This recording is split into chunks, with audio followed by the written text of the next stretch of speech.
আমার তো পেজে মনিটাইজেশন হয়নি, আমি কিভাবে মিউজিক নিয়ে ভিডিও আপলোড করি, ইভেন মাঝে মাঝে অন্যের ভয়েসের ভিডিও আপলোড করি, কিভাবে আমার কি পেজে কপিরাইট আসে না? আর আপু কীভাবে এইসব ভিডিওগুলো করো আমাদের একটু জানিও, আমাদের একটু দেখিও, আমরা ওইভাবে করতে চাই। এগুলো নিয়ে অনেক আপুর আমাকে ইনবক্সে মেসেজ দিয়েছেন এবং অনেকে কমেন্ট করে জানতে চেয়েছেন যে কীভাবে কী করি, ইভেন আপনাদের জন্য একটু শিখিয়ে দিই। আর কপিরাইট ফ্রি মিউজিকগুলো, ইভেন গান ওয়াজ এগুলো কোথায় থেকে পাবেন সেগুলো নিয়েও বিস্তারিত আলোচনা করে জানিয়ে দিই। আসলে সত্যি কথা বলতে কি, আমি সবসময় নিজের ভয়েস দিয়ে ভিডিও আপলোড করাটাই বেশি পছন্দ করি, ইভেন এটাই সবার পেজের জন্য ভালো। আর নিজের ভয়েসে ভিডিও আপলোড করলে ফেসবুক যেমন পছন্দ করে ঠিক তেমনই হচ্ছে নিজের একটা পরিচয় তৈরি হয়। আপনার গলা, আপনার ভয়েস, আপনার সব কিছু মানুষজন চিনবে, জানবে, ইভেন আপনার কথা মানে আপনার পেজে তারা ফলো করবে। এটাই দেখা গেল একজন আপনাকে টিকটক থেকে আপনার ভিডিওগুলো দেখতেছে, হ্যাঁ, তো সে ফেসবুকে আপনাকে ফলো করেনি, দেন দেখা যায় টিকটক থেকে আপনার ভয়েস শুনে শুনে আসছে, একদিন হঠাৎ ফেসবুকে তার সামনে আপনার ভিডিওটা চলে গেল, তখন কিন্তু সে আপনাকে ফলো করবে, কারণ সে আগে থেকে আপনার ভয়েস চিনে, আপনাকে চিনে,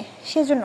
আর নিজের ভয়েস দিলে সবসময় ফেসবুকও পছন্দ করে, আর এতে করে কোনো টেনশনও থাকে না কপিরাইটের বা কোনো কিছুরই কোনো টেনশন থাকে না। ইজিলি নিজের ভয়েস ওভার করে ভিডিও আপলোড করলে সহজ হয়। মনিটাইজেশন দিতেও কোনো প্রবলেম করে না, তো মনিটাইজেশন দিতেও একটু সমস্যা করে।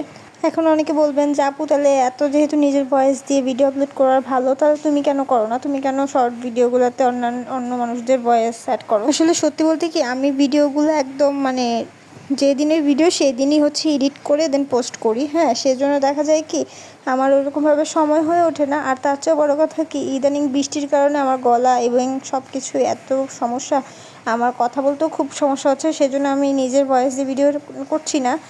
গলা ঠিক হয়ে গেলে অবশ্যই নিজের ভয়েস দিয়েই ভিডিও করব। আর এখন একটু সময় স্বল্পতা আছে, সেজন্য সব কিছু মিলিয়ে এটাই আমি বেস্ট মনে করেছি। আর আমি যেহেতু প্রত্যেকটা ভিডিও কপিরাইট ফ্রি করে নেই, সেক্ষেত্রে কিন্তু আমার টেনশন নাই একদমই যে পেজে রেস্ট্রিকশন আসবে বা কোনো কিছু আসবে, এগুলো নিয়ে আমার কোনোই চিন্তা নেই। এখন আসি কিভাবে সব কিছু এডিট করি, কিভাবে সব কিছু চেঞ্জ করি, কপিরাইট ফ্রি করি, তো সেগুলো নিয়ে আমার মনে হচ্ছে কি যে ডিটেলসে একটা ভিডিও দেওয়া দরকার, যে কিভাবে এডিটিংটা করতে হয়, কারণ এগুলো সব কিছুই হচ্ছে এডিটিংয়ের খেলা। যে যত ভালো এডিট করতে পারে সে তত ভালো হচ্ছে কন্টেন্ট ক্রিয়েটার।